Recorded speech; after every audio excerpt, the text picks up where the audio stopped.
Hai, saya Donna, peserta bernombor 074, selaku Ketua Kumpulan Neptune. Kami akan mempersembahkan tentang tajuk Pemikiran Kritis dan Inovatif. Menurut Kamus Dewan, kritis bermaksud tidak dengan begitu sahaja menerima atau mempersetujui sesuatu. Pendeknya, menimbangkan baik buruknya terlebih dahulu.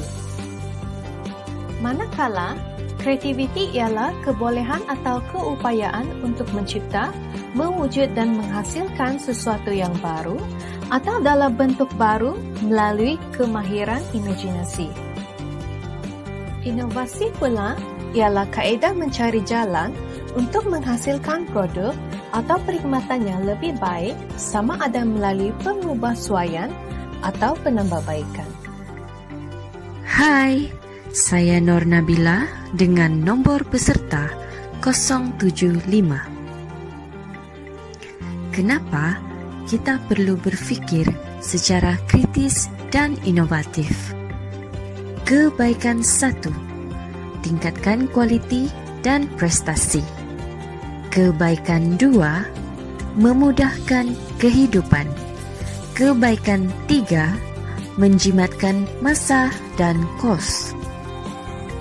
Hai, saya Darren, nomor peserta 076, akan memberikan salah satu contoh situasi dalam mempraktikkan pemikiran kritis dan inovatif. Yang pertama, komunikasi secara maya, di mana sekumpulan individu menggunakan aplikasi Zoom untuk mengadakan mesyuarat. Seterusnya, boleh melakukan kerja di mana-mana dan pada bila-bila masa atau di luar waktu kerja. Assalamualaikum. Hai, saya Muhammad Kafizul Firdaus bin Ajma'in, peserta bernombor 077. Contoh kedua dan ketiga pula ialah: yang kedua, penyebaran dan penerimaan maklumat melalui email dapat mengurangkan penggunaan kertas dan kos operasi. Yang ketiga, penggunaan ICT juga memudahkan kita menganalisis sesuatu data.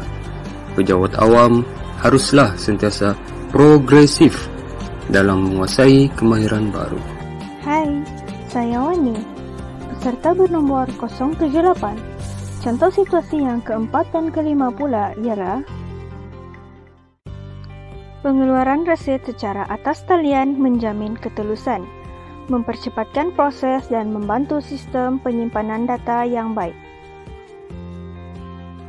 Seterusnya, penggunaan QR dan pengimbasan barcode membantu mengesan rekod pelanggan dan memudahkan pengurusan organisasi. Hai, nama saya Arid, peserta bernombor 079.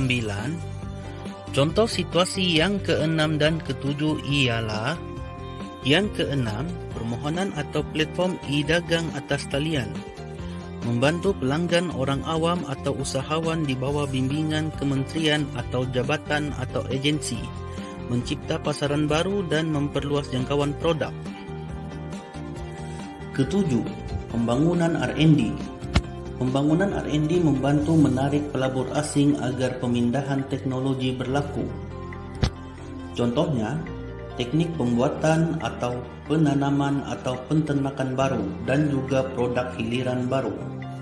Hai, saya Sakina, peserta bernombor 080.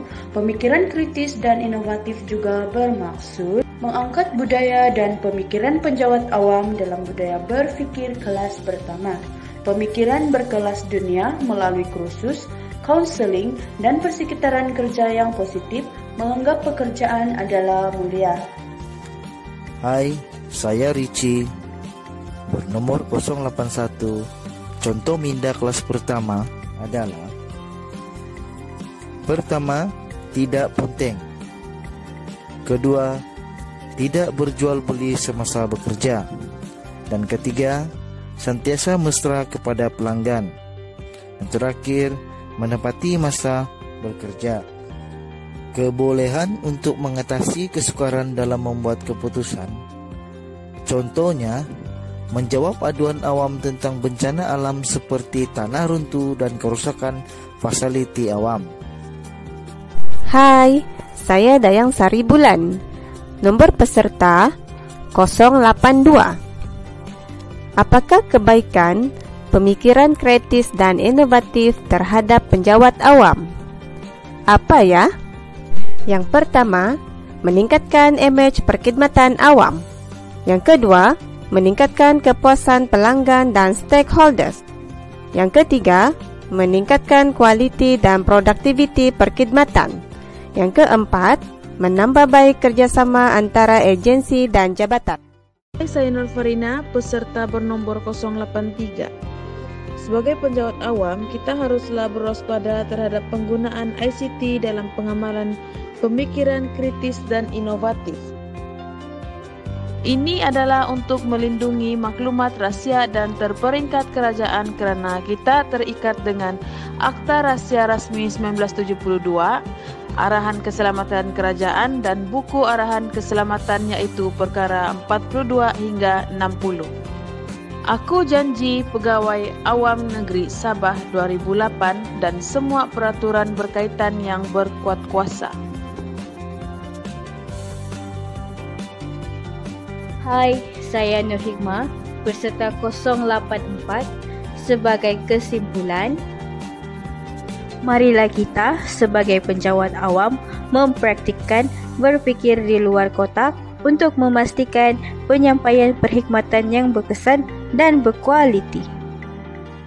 Selain itu, adalah penting bagi penjawat awam membina keazaman untuk terus menimba ilmu pengetahuan dan kemahiran agar perkhidmatan awam terus berada di hadapan serta memberi hala tuju kepada rakyat dan kerajaan ke arah pencapaian matlamat pembangunan negara.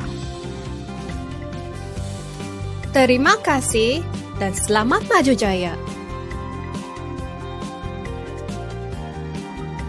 Bye. Jaga diri, jaga jarak.